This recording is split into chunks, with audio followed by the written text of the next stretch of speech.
ಅಶೋಕನ ಆರಂಭದ ಬಗ್ಗೆ ಏನೂ ಗೊಂದಲ ಇಲ್ಲ. ಶತಾವಧಾನಿಗಳು ಹೇಳಿದ ಹಾಗೆ ಬುದ್ಧನೇ ಅಹಿಂಸೆಯನ್ನು ಅತಿರೇಕಕ್ಕೆ ತಗೊಂಡು ಹೋಗ್ಲಿಲ್ಲ, ಶಸ್ತ್ರ ತ್ಯಜಿಸಿ ಅಂತ ಹೇಳಲಿಲ್ಲ. ಅದರಿಂದ ಅಶೋಕನಿಗೆ ಅವನು ಉದಾಹರಣೆ ಆಗಲೇ ಇಲ್ಲ, ಆ ದೃಷ್ಟಾಂತವೇ ಇಲ್ಲ. ಯಾಕಂದ್ರೆ ಒಂದು ಸಣ್ಣದಾಗಿ ಹೇಳಬೇಕು ಅಂದ್ರೆ ಆಹಾರದ ಮಟ್ಟದಲ್ಲಿ ಸಹಿತ ಅಹಿಂಸೆಯನ್ನ ಬೌದ್ಧರು ಪಾಲಿಸೋದಿಲ್ಲ. ಬುದ್ಧ ಮಾಂಸಾಹಾರ ನಿಷೇಧಿಸಲಿಲ್ಲ. ಭಿಕ್ಕುಗಳಿಗೋಸ್ಕರ ತಯಾರಿಸಬಾರ್ದು ಅಂತಂದನೇ ವಿನ ಸಿದ್ಧವಾಗಿರುವ ಆಹಾರವನ್ನು, ಎಲ್ಲರಿಗೂ ಸಿದ್ಧಪಡಿಸಿದ ಆಹಾರವನ್ನು ಅವರು ತಿನ್ನಬಹುದು. ಅದು ಬೌದ್ಧ ಮತ ಭಾರತದಿಂದ ಆಚೆ ಪ್ರಸರಿಸೋದಕ್ಕೆ ಇದು ಬಹುಮುಖ್ಯ ಕಾರಣ.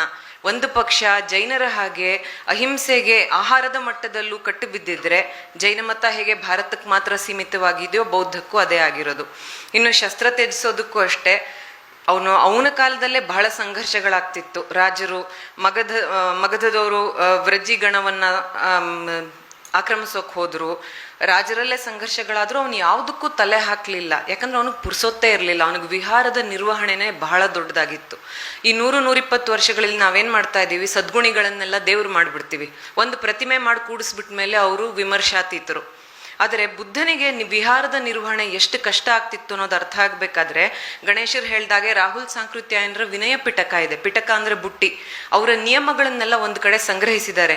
ಆ ವಿನಯ ಪಿಟಕನ ಕವರ್ ಟು ಕವರ್ ಓದ್ಬಿಟ್ರೆ ಬುದ್ಧ ಎಷ್ಟು ಹೆಣಗ್ದ ಇವರನ್ನೆಲ್ಲ ಒಂದ್ ಕಡೆ ಸಾಕಕ್ಕೆ ಅಂತ ಕಷ್ಟ ಅಂತ ಗೊತ್ತಾಗುತ್ತೆ. ನಾವೇ ಕಲ್ಪಿಸ್ಕೋಬಹುದು. ವಯಸ್ಸಿನ ಯುವಕರನ್ನ ಒಂದ್ ಕಡೆ ಕೂಡ ಹಾಕಿ ನಿಯಮಗಳು ಹಾಕಿದ್ರೆ ಅವ್ರು ಎಷ್ಟು ಪಾಲಿಸ್ತಾರೆ. ಮೇಲ್ವಿಚಾರಕರು ಹೇಗೆ ನೋಡ್ಕೋಬೇಕು. ಯಾಕಂದ್ರೆ ಇಲ್ಲಿ ವೃದ್ಧರಿಗೆ ಪ್ರವೇಶ ಇಲ್ಲ, ರೋಗಿಗಳಿಗೆ ಪ್ರವೇಶ ಇಲ್ಲ, ಇನ್ಸ್ಟಿಟ್ಯೂಷನಲೈಸ್, ಅದು ಬಹಳ ಒಳ್ಳೆ ಪದವನ್ನ ಶರ್ಮರ್ ಹೇಳಿದ್ರು. ಈ ಎಲ್ಲ ಸಮಸ್ಯೆಯಲ್ಲಿ ಬುದ್ಧ ಕಳೆದೋಗಿದ್ದ. ಅದರಿಂದ ಅವನು ರಾಜರ ತಂಟೆಗೆ ಬರಲಿಲ್ಲ. ಮತ್ತೆ ಅವನಿಗೆ ಉದಾರವಾಗಿ ವಿಹಾರಗಳ ದಾನ ಬೇಕಾಗಿತ್ತು.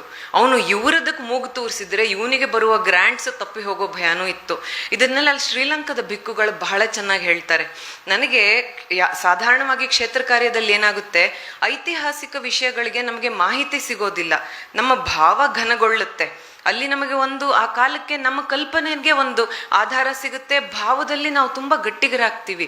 ಇಲ್ಲಿ ನನಗೆ ಕ್ಷೇತ್ರ ಕಾರ್ಯದಲ್ಲಿ, ಅಧ್ಯಯನದಲ್ಲಿ ನನ್ನ ಮನಸ್ಸಿಗೆ ಏನೇನು ಬಂದಿತ್ತೋ ಅದಕ್ಕೆಲ್ಲ ತುಂಬಾ ಒಳ್ಳೊಳ್ಳೆ ದೃಷ್ಟಾಂತಗಳು ನನಗೆ ಸಿಂಹಳದಲ್ಲಿ ಸಿಕ್ಕಿದ್ವು.